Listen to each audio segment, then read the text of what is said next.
سلام بچه ها، اومدیم دوباره ترای بزنیم که وارد این 20 ها شیم. بریم ترای دومون رو بزنیم. ترای دوممون به به به به. what the fuck، اینجا کجاست؟ داشت من اینجا نمیشستم. گشاد راکستار گشاد.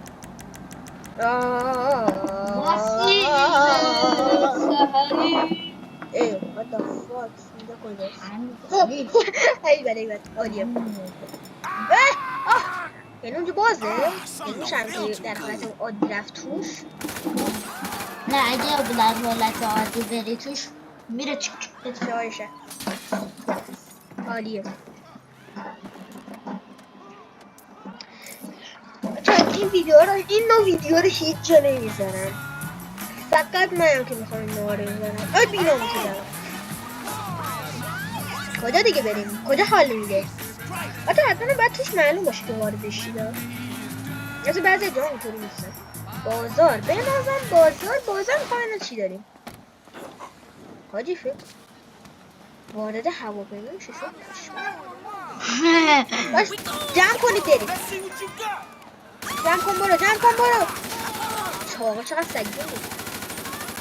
ای پلیس نهید بریم. چقدر منطقی. ای رفته بالاخره یه ذره منطقی، خیلی کم. بچه در اینجا باز نمیشه دیگه. در حالت من میخوام راکستار به چخ بدم. عادی فکر کن تو بازی آفلاین بند شم. بابا گشاد نکن.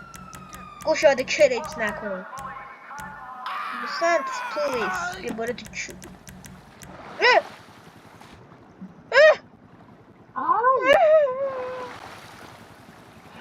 What the heck.